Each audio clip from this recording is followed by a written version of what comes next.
everybody, welcome back to my channel. I'm Emily, I'm your astrologer. We are going to be going through the astrology of the new moon on March 2nd. There is a lot going on this day. There's a lot of potential for the collective, for you personally, but there's also some massive geopolitical hits, which we can't ignore in this one. There is a direct contact with the US Pluto return, and there's also a direct planetary contact with the chart of the 1986 Chernobyl disaster, which unfortunately is a very relevant subject right now. It shouldn't be, but it is. So we have some kind of tense stuff to go over. Getting right into this new moon, the reason why everybody is so excited about this moon is that it is happening in Pisces, okay? And as it's happening in Pisces, it's exactly conjunct Jupiter, which is in domicile in Pisces. And not only is Jupiter in domicile, but the new moon is happening in the terms of Jupiter. So it's kind of double charged in that respect. And it carries a lot of ideas of new beginnings in abundance, new beginnings in luck, new beginnings in good fortune. And all of that I do think is very true. But I also feel like we have to pay attention to the other themes that Jupiter is responsible for. Jupiter is the law and order. Jupiter is the lawmaker, not just the enforcer, right? Like, this is the king of kings. And one of Jupiter's main responsibilities is in sovereignty. In the skies right now, one of the major kind of showdowns happening, or the battles here, is in this like Piscean energy that's starting to collect, which is much more of the spiritual nature. You know, there's like, it's a mutable energy where anything can happen. Pisces is also very a sign known for being able to manifest, you know, what's going on in their dreams into real life and make that a super tangible thing. So there's this like a kind of like, if you can dream it, you can be it energy going on in Pisces. And then there's this hardcore battle for the status quo happening in Capricorn. Right now, with Mars and Pluto being so close together, you can see that as a former power, like really trying hard to hold on to power, using any means necessary. Mars is a very any means necessary kind of planet, right? The planet of warfare, the planet of combat. And right here is like the Russian metaphor makes itself, right? Like, that's a very clear analogy for what Vladimir Putin is doing. Jupiter is capable of going to war too, because Jupiter is responsible for sovereignty. Jupiter is also responsible for the defense of that kingdom. And here is where we start to see a lot of the Jupiterian themes can be expressed through what we see the Ukrainian people doing right now. There's been such a massive effort. I think when you see the images of the Ukrainians fighting for their land, the president staying behind with his country to make sure that that fight is fought by every Ukrainian equally. This is very uplifting stuff. It starts coming through your feed, and there's almost like, it's almost too perfect. And there have been some people that have been kind of making claims of like, okay, well, this is just Ukrainian propaganda. And it's always surprising to me how quickly I see people up like, nobody asked you. Like, why do you have an opinion? Just leave it alone, okay? I want to believe in the ghost of Kiev. And that is Jupiter, okay? Jupiter is the inspiration of something that is greater than yourself, you know, a cause that puts you past that sort of like selfishness and the self-centeredness of worrying what's going to happen to you, and gets you fighting for a greater cause. And it's really interesting to see in opposition the Mars-Pluto conjunction, which feels very more like where Putin is coming from, which is a very manipulative stance, right? It's warfare, but the Russian army, or at least what we're seeing from it, just don't have the same motivation. It is, you will fight much harder to defend your kingdom than you will fight to avoid punishment.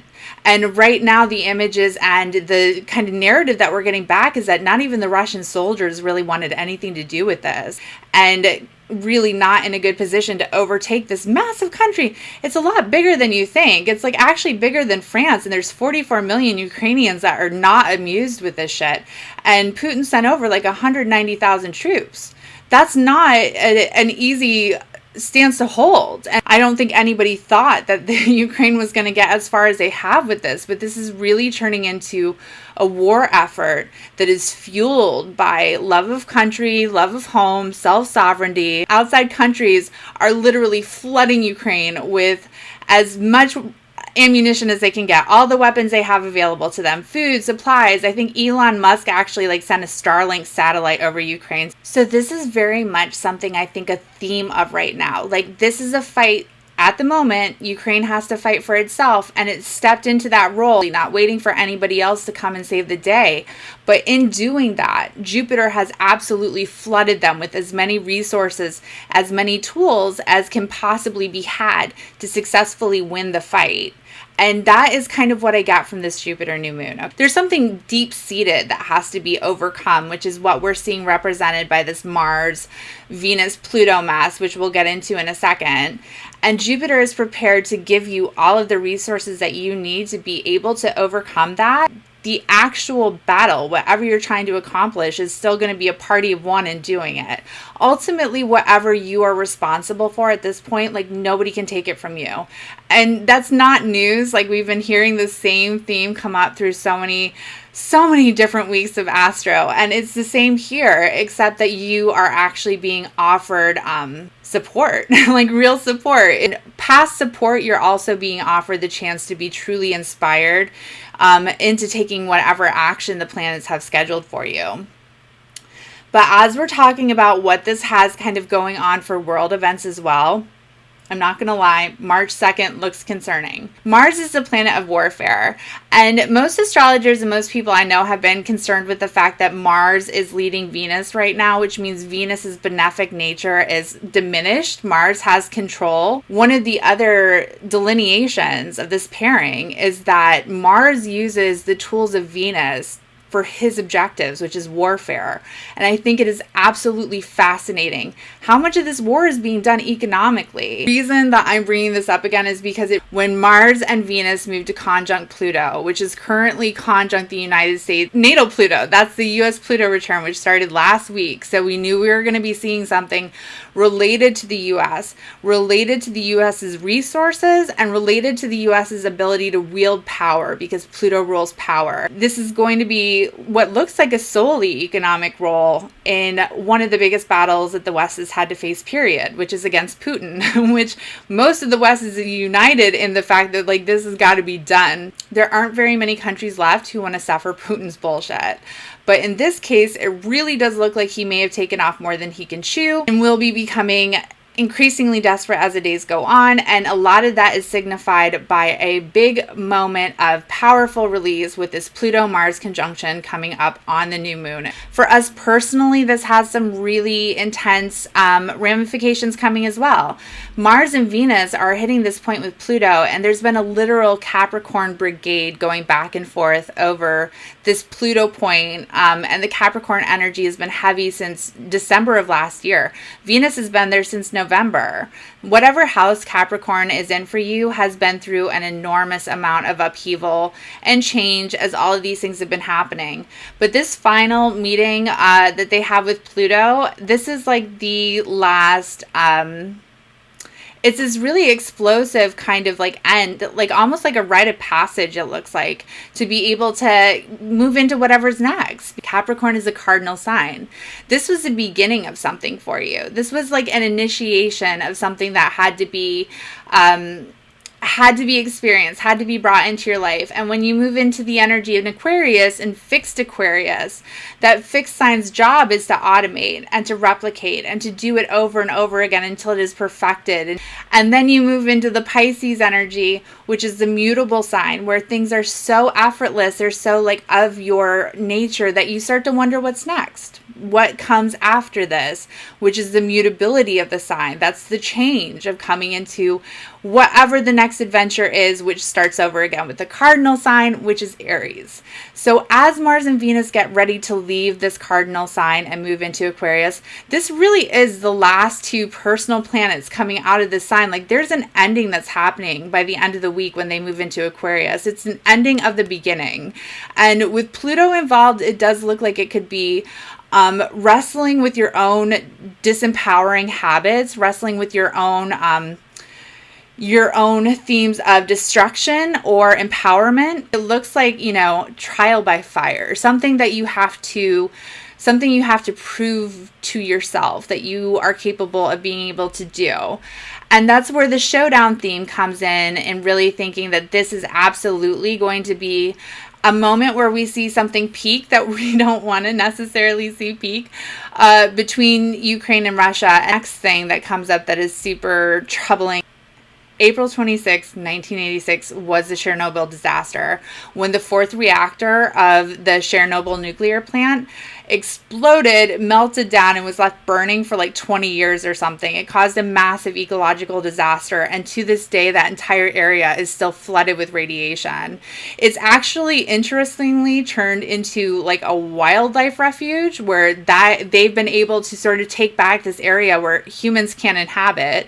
And scientists have tracked these animals. They're highly radioactive, but they're also thriving in this environment because maybe humans are more destructive to them than actual nuclear waste. Who knows?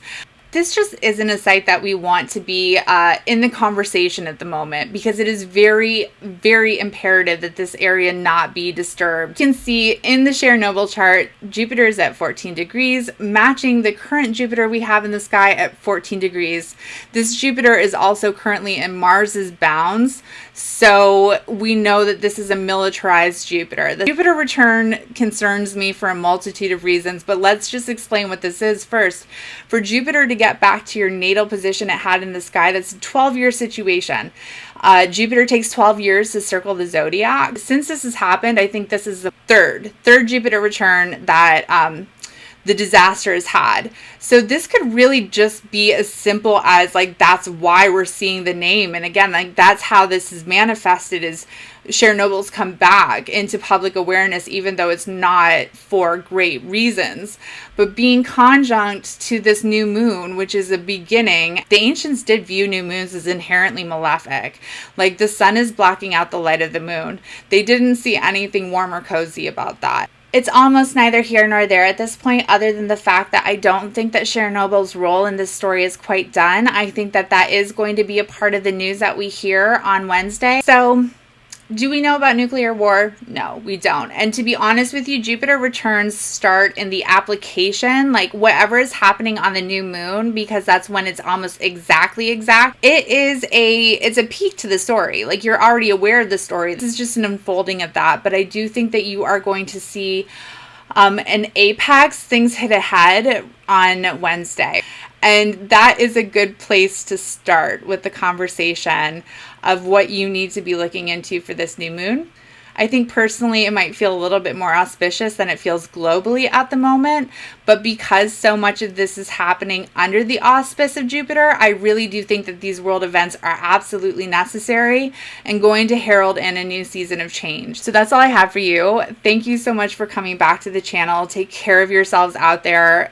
And I wish you the best of luck with that. We will be catching up either next week or on the full moon to see how everything is played out from this. Go ahead and like and subscribe if you want to see more. And I will see you guys next time. Bye.